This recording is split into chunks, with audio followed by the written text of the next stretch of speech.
બનાસકાંઠા જિલ્લામાં બટાટા ઉત્પાદન ખેડૂતોએ મહત્વપૂર્ણ બેઠક યોજી છે। અમીરગઢના ઇકબાલગઢ સ્થિત ખાનગી કોલ્ડ સ્ટોરેજમાં ઉત્તર ગુજરાતના 700થી વધુ ખેડૂત આગેવાનો એકત્રિત થયા હતા।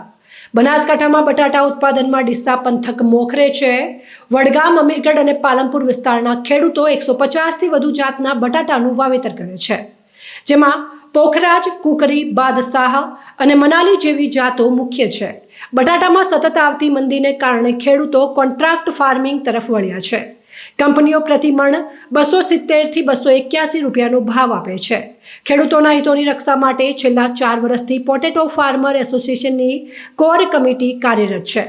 આ બેઠકમાં ખેડૂતોએ આક્ષેપ કર્યા હતા કે કેટલાક લેભાગુ તત્વો કોર ટીમને નુકસાન પહોંચાડવાનો પ્રયાસ કરી રહ્યા છે। આ કારણે કંપનીઓ અને ખેડૂતો વચ્ચે ગેરસમજ ઊભી થઈ રહી છે। ખેડૂતોએ કંપનીઓને માત્ર કોર ટીમના સભ્યો સાથે જ વાટાઘાટ કરવા અપીલ કરી છે। આ બેઠકમાં ખેડૂતોએ કોર ટીમના નિર્ણયોને વળગી રહેવાનો સંકલ્પ કર્યો છે।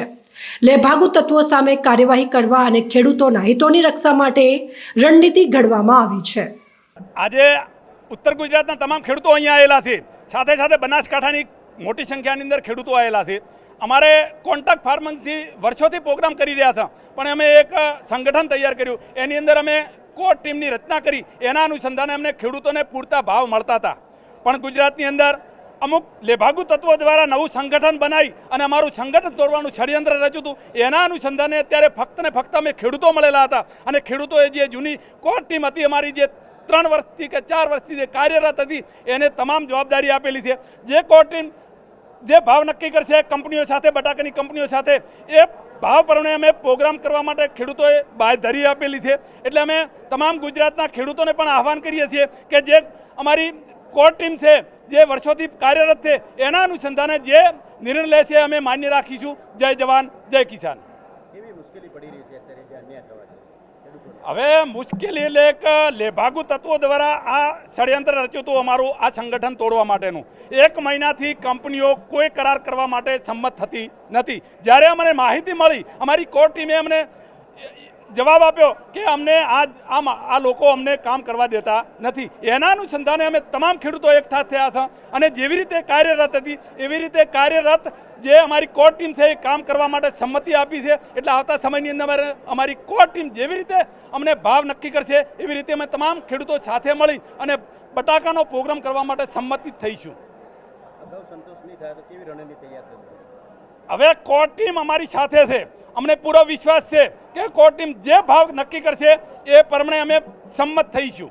આજે ભેગા થવાનું કારણ એક હતું કે અત્યારે અમારી કોર ટીમ જે કામ કરી રહી છે એની વિરુદ્ધમાં હિંમતનગરની અંદર 2-4 ખેડૂતો એકઠા મળી અને વોટ્સઅપ ગ્રુપ બનાવી અને અમારા બટાકા જે અમે એની ખેતી કરીએ છીએ એના ભાવમાં નુકસાન પહોંચાડવાનો પ્રયત્ન કરી રહ્યા છે। ટૂંકમાં અમારું જે કોર કમિટીને તોડવાનો પ્રયત્ન કરી રહ્યા છીએ એના વિરુદ્ધમાં, એટલે અમે કોર કમિટીના સપોર્ટમાં આજે એકઠા થયા છીએ। જે મિત્રો અત્યારે 2-4 ગ્રુપ બનાવી વોટ્સઅપની અંદર અને જે ખેડૂતોને ગેરમાર્ગે દોરવાનો પ્રયત્ન કરી રહ્યા છે એમને જાકારો આપવા માટે ભેગા થયા છે। ગેરમાર્ગે દોરવાથી ખેડૂતોને ઘણું બધું નુકસાન થઈ શકે એમ છે, કારણ કે એ લોકોની જોડે કંપની બેસવા તૈયાર જ નથી અને જો આવું બની શકે તો ખેડૂતોને બટાકાના જે ભાવ મળે છે એ સારા ભાવ મળે નહીં। એટલે અમે અત્યારે આ કોર કમિટી જે કરશે એ અમને માન્ય છે, એ સારું જ કરશે। 2021થી આજ સુધીની અંદર કોર કમિટી દ્વારા અમારા ખેડૂત મિત્રોને 24,000 કરોડનો ફાયદો થયો છે। 65,000 ખેડૂતો અત્યારે આ કોન્ટ્રાક્ટ ફાર્મિંગ જોડે જોડાયેલા છે, એટલે અમે એમની સાથે જ છીએ। આજે અમારી ખેડૂતોની મિટિંગ હતી। ઉત્તર ગુજરાત બટાકાનું જે પ્રોડક્શન કરીએ છીએ વાવેતર કરીએ ખેડૂતોની મિટિંગ હતી। એમાં બહુ સારી સંખ્યામાં ખેડૂતો હાજર હતા અને અમારી ખેડૂતો દ્વારા જ એક કોર ટીમ બનાવવામાં આવી હતી કે જેનો કોઈ હોદ્દો કે એવું નથી હોતું, ખેડૂતોના જ એક પ્રતિનિધિ હોય છે અને દર સાલ કંપની જોડે અને ખેડૂતો જોડે બેસી અને કોઈ સોલ્યુશન હોય, ભાવ તાલ બધું નક્કી કરતા હોઈએ છીએ। તો આ અમારું જે સંગઠન હતું એ તોડવા માટે અમુક કોઈ કંપનીના હાથા બનેલા માણસો હોય, વિઘ્ન સંતોષી માણસો હોય, એ આ અમારું સંગઠન તોડવા ઈચ્છતા હતા, જેના હિસાબે અમારી કોર ટીમને કામ કરવા માટે તકલીફ પડતી હતી। જેથી કરીને અમે ખેડૂતોએ એક આ મિટિંગ કરી હતી અને એ મિટિંગના માધ્યમથી અમે એ નક્કી કર્યું કે ભાઈ અમારી કોર ટીમ એટલે ખેડૂતો, કોર ટીમ એટલે ખેડૂતની ટીમ છે, એટલે જે બી નક્કી કરશે અને કંપની જોડે એ જ બેસીને જે ભાવ નક્કી કરશે એ જ ભાવ અને એ જ જે બધું નક્કી કરશે અમને માન્ય રહેશે. એના સિવાય અન્ય કોઈ બી લેભાગુ માણસો અથવા કોઈ બી માણસ નક્કી કરશે તો એ ભાવ અમને માન્ય નહીં રહેશે. કંપનીઓને બી મારો નમ્ર વિનંતી છે કે આપ અમારી કોર ટીમ સાથે બેસી અને ભાવ અને બાકીના બધા મુદ્દાઓ નક્કી કરજો અને એ અમને માન્ય રહેશે. અમે એવું નથી ઈચ્છતા કે માત્ર અમારા ખેડૂતોને જ લાભ થાય. તેજી મંદી આવતી હોય અમે કંપનીઓને બી સાથ સહકાર આપીશું.